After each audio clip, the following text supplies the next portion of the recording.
வங்காள விரிகுடாவாக இந்திய பெருங்கடலாக இது இருக்கு.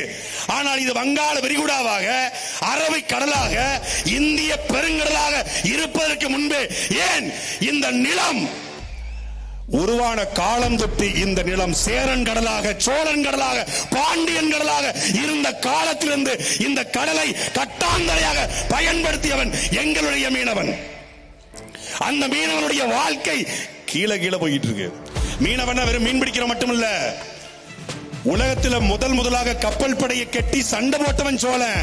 ஆனால் அந்த கப்பலை கட்டி அந்த கப்பலில் முத்துக்களையும் பவளத்தையும் கிரேக்க நாடுகளுக்கு ஏற்றுமதி செய்த நம்முடைய பாட்டன் வடிவளம்ம நின்ற பாண்டியனுடைய வாரிசுகள், அவனுடைய படை தளபதிகள் தான் இந்த பரதவ சமூகம், மீனவர் சமூகம். அவன் சாதாரண ஒரு மீன் பிடிக்கிற ஒரு மீனவன், அது படகுல போய் மீன் வைப்பான், கருவாடு வைப்பான், அப்படிலாம் இல்ல. அவன் ஒரு போர் வீரன். கடல் கடந்து சோழம் போயிருக்கான், கடல் கடந்து சேரம் போயிருக்கான், கடல் கடந்து பாண்டியம் போயிருக்கான்னா கடலை எப்படி கடந்திருப்பான்?